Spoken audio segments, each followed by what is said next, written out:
자, 그럼 오늘은 황민혁 멘토와 함께합니다. 멘토님 안녕하세요. 네, 안녕하십니까. 네, 제가 지난주에도 NFT만 갑니다라고 질문했는데 어떻게 오늘 또 같은 질문을 하게 돼서 살짝 변형을 해서 NFT 관련주를 지금 없으신 분들은 지금이라도 들어갈까요? 아니면은 다른 섹터를 좀 보자 한다면 어떤 섹터가 좋을까요?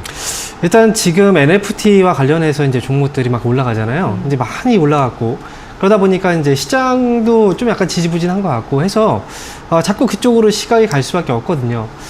그런데 사실 제가 이제 뭐 여러분들한테 NFT 관련주 지금이라도 탑승하셔도 됩니다 라고 얘기를 하면 좋겠지만 우리가 과거의 경험들이 있지 않습니까? 불과 이제 1년 전만 하더라도 시장에서 굉장히 많이 올라갔던 종목들이 있었어요. 저 종목이 없으면 굉장히 소외감을 느꼈던 대표적인 종목들이 이제 시젠이라든지 또는 뭐 신풍제약, 신일제약 이런 종목들 아니었습니까? 그리고 그 당시 진단키트 시장이 앞으로 더 커질 거라고 해서 계속 사람들이 샀단 말이죠. 그런데 지금 보면 이제 신풍제약 같은 경우에는 고점 대비했을 때 무려 4분의 1 토막이 났어요. 그리고 시젠 같은 경우에도 그 당시에는 더 간다 얘기했지만 결국은 지금 3분의 1 토막이 났다는 거죠. 그래서 지금 보면 결국은 이 테마들은 계속 반복적으로 이루어지고 있는 상황이거든요. 지금 이제 이미 많이 올라갔고 사실 여기서도 더 시장에서 노출이 되면 노출될수록 개인들은 관심 갖게 되고 결국은 이제 그 종목을 사게 되면 개인들이 살 때가 항상 그 폭탄을 떠안는 시기가 되거든요. 그래서 저는 좀 반대로 좀 생각을 많이 하셔야 돼요. 이제 주식이라는 건 사실 이렇잖아요. 주변에서 뭐 오늘 얼마 수익 냈어. 뭐 나는 어제 얼마 먹었어. 뭐 이런 표현을 많이 쓰잖아요. 즉 짧은 시간 안에 뭐 잠깐 돈을 번 사람들은 굉장히 많아요. 하지만 오랜 기간 동안 그 수익을 계속 끌어올리면서 수익을 키워가는 사람들, 자산을 얼마 늘렸어 하는 사람들은 사실 많지가 않거든요. 대부분 이제 짧은 시간에 수익을 냈다가 또 짧은 시간에 그 수익을 다 잃어먹기도 하고 그런 이유 자체가 결국은 이런 단기 테마에 결국 현혹돼서 또 그런 경우들이 많이 있거든요. 그러니까 지금은 투자를 할 때 사실 NFT 관련주들 조금 더 올라갈 수도 있겠죠. 하지만 그걸 너무 부러워하지 마시고요. 이 종목 이런 종목 역시도 그 전에 테마가 없었어요. 새롭게 테마가 불면서 여러 가지 종목들을 끌어안고 올라간 거거든요. 그러니까 지금도 역시 지금 올라가지 않았지만 또 앞으로 이런 테마가 또 발생되고 이렇게 올라갈 수 있는 종목들은 사실 많이 있다라고 생각이 들어요. 그래서 굳이 많이 올라간 종목들 또다시 지난해처럼 뭐 신풍이라든지 시젠 이런 종목들처럼 폭탄을 또 떠안고 이렇게 갈 필요는 없다 저는 생각을 하고 차라리 지금은 좀 아직은 움직이지 않아도 우리는 좀 시간적인 투자만 좀 하면 편하게 돈을 벌 수 있는 수익을 낼 수 있는 종목들은 많습니다. 그래서 지금은 좀 밑에 있는 종목들을 좀 봐야 될 때가 아닌가 이렇게 말씀을 드리도록 하겠습니다. 네, 지금 이제 무리하게 따라잡는 거는 좀 지양하는 게 좋겠다라는 의견 설명을 해드렸습니다. 자, 그럼 지금부터는 우리 시청자분들이 안고 있는 종목에 대한 고민 해결해 보도록 하겠습니다. 오성자님께서 올려주셨습니다. 팜스토리 2,800원에 10% 전망 부탁합니다. 라고 하셨는데요. 곡물 가격 상승세는 뭐 당분간 끝날 것 같지가 않죠. 단기간에 멘토님. 더 수혜를 받을까요? 어떻게 보세요? 사실 지금 곡물 가격 같은 경우에도 지금 계속 이제 곡물, 뭐 식량난 이런 얘기도 많이 하잖아요. 많이 나오죠. 근데 이제 그럴 때 종목들도 이제 계속 올라갈 거라고 생각했는데 그렇지도 않죠. 또 올라갔다가 또 계속 흔들리고 계속 이래요. 네. 이게 테마라는 게 그렇거든요. 팜스토리 같은 경우에도 곡물 가격에 대한 상승 부분이 사실 뭐 이런 종목들의 상승으로 이끌어 오긴 했지만 이게 어찌 보면은 계속 이제 누적적으로 계속 얘기가 나오는 거잖아요. 그러다 보니까 피로감이 좀 쌓였다라고 생각을 해요. 시장은 뭔가 신선한 테마들이 계속 또 나오게 되고 그런 것들 또 원하잖아요. 그래서 팜스토리 같은 경우에는 지금 2,800원에 지금 매수하셨는데 최근에 좀 다시 들어가신 게 아닌가라는 생각이 좀 듭니다. 이 기업은 손절가도 좀 잡고 보시는 게 어떨까 싶어요. 왜냐면 이미 곡물 가격에 대한 이슈로 인해서 주가도 좀 많이 이제 반영이 많이 된 상태라 2,500원 손절가 잡고요. 하지만 반등이 나온다면 한번 또 3,000원 정도 부분까지 또 올라갈 수 있어요. 그러니까 이 변동성을 활용해서 좀 잘 빠져나오시는 전략이 중요할 것 같습니다. 그래서 손절가 2,500원, 목표 주가 3,000원 제시해 드리겠습니다. 네, 자 그럼 다음 댓글을 볼게요. 이번에는 김영희 님께서 올려주셨습니다. 대우건설 7,945원에 10% 탈출 방법을 도와주세요 주체하고 보내주셨는데요. 요즘 뭐 철강주, 건설주도 같이 움직였잖아요. 이것도 이제 요즘 건설주들의 흐름이 좋지가 않은데 탈출 가능할까요, 멘토님? 거의 8,000원 부근이네요. 그렇죠. 대우건설. 건설주 같은 경우에 사실 주가가 좀 많이 올라왔었잖아요. 그런데 이 건설주가 주가가 올라갔던 게 사실 부동산 가격이 많이 올라가면서 또 올라간 부분이 있어요. 근데 그렇다고 해서 지금 주가가 많이 올라갔다가 이제 떨어지니까 이제 끝난 거라고 생각을 하실 수 있는데, 사실 우리가 이제 신규로 뭐 부동산을 이제 건설을 하고, 이런 것도 있지만, 앞으로의 정책적인 변화에서 또 본다면 이제 뭐 재개발이라든지 재건축 이런 것들도 분명히 또 앞으로 나올 수 있는 이슈거든요.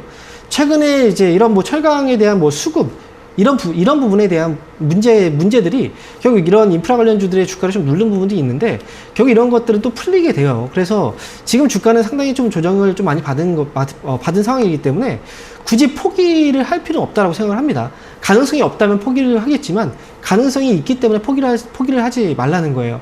여기 손절을 하면 또 어떤 종목을 가면 또 그 종목으로 수익을 확실하게 낼 수 있다는 보장이 없잖아요. 차라리 지금까지 눌렸다면 요건 좀 기다리시는 게 좋을 것 같아요. 그래서 매수한 가격 8,000원 정도? 그때까지는 좀 시간적인 투자를 한다라고 생각하시고, 8,000원까지 올라왔을 때 그때 다시 한번 상담을 받으시는 게 좋을 것 같습니다. 네, 자 그럼 다음 댓글을 볼게요. 이번에는 하이닉스 님께서 올려주셨습니다. 큐브엔터 18,000원에 10% 매도해야 되는지 좀 봐주세요. 감사합니다. 라고 하셨는데요. 18,000원이면 그래도 매수 타점이 좋았던 것 같아요. 멘토님. 지금 수익을 꽤 보고 있으시고, 뭐 스치기만 하면 오르는 메타버스, 뭐 블록체인 얘도 지금 엮여 있으니까 더 가져가 볼까요? 어떻게 보세요? 네. 스치는 바람에 막 흔들리는 종목들이죠. 그런데 지금 이제 큐브엔터 같은 경우에도 우리가 어제의 조정을 한번 봤잖아요. 그렇죠. 잘 가던 주가가 이제 많이 올라갔다 갑자기 막 흔들린단 말이죠. 맞아요. 이건 이제 위험하다라는 어떤 신호를 좀 보내준 거예요. 그만큼 쉬운 종목은 아니라는 거예요. 주가가 이제 그리고 올라가다가 수익이 많이 나는 상태에서도 이렇게 흔들리면 그냥 팔면 되지 않겠냐 생각을 해도 욕심 때문에 못 팝니다.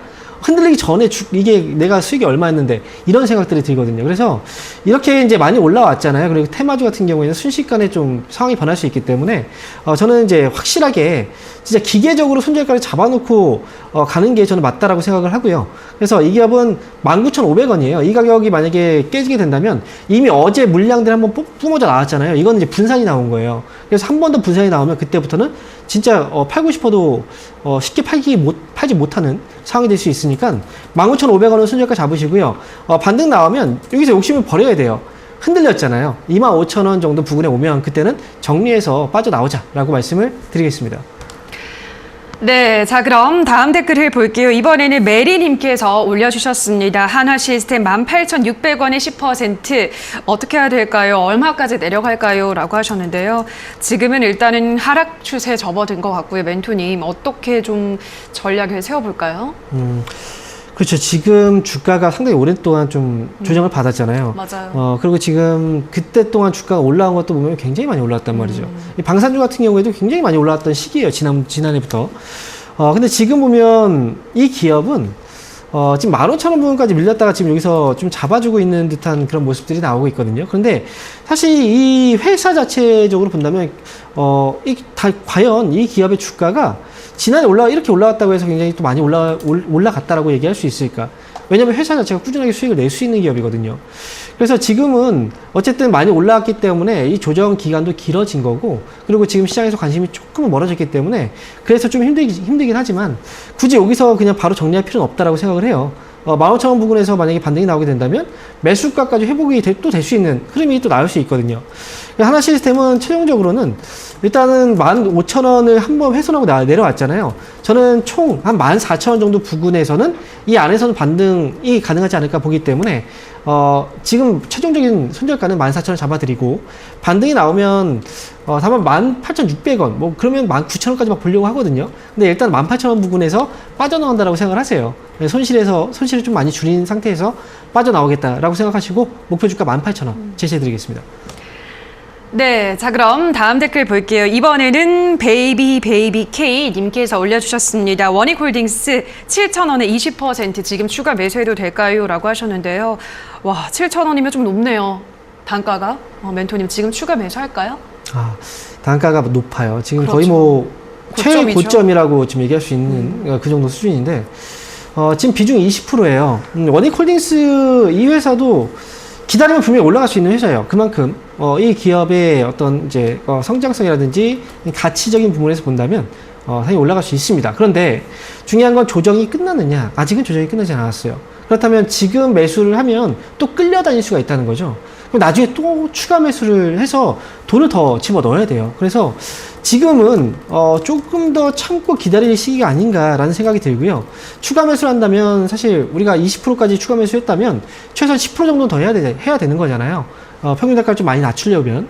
그렇다고 한다면 최적의 그리고 최대한 좀 참았다가 더 좋은 가격에서 하는 게 저는 맞다라고 생각을 하고, 따라서 저는 지금 5,000원보다 더 싼 가격 한 4,500원 정도 부근에 온다면 그때는 좀 가능해 보여요. 4,500원 정도까지 왔을 때 그때 한 10% 정도? 그것도 한 번에 뭐 다 사실 필요 없어요. 급하게 뭐 5% 나눠서 사셔도 상관없습니다. 4,500원 아래에서 추가 매수하시고 올라올 때는 그렇게 추가 매수만 하면 사실 65,000원까지 오지 않아도 사실 수익 전환 될 거예요. 그러니까 최종적인 목표 주가는 65,000원으로 제시해 드리겠습니다. 네, 자, 저희 실시간으로 이렇게 여러분들의 고민 해결을 도와드리고 있습니다만 저희가 방송에서 전해드리는 내용은 투자 판단에 대한 조언일 뿐이라는 점 유의해 주시고요.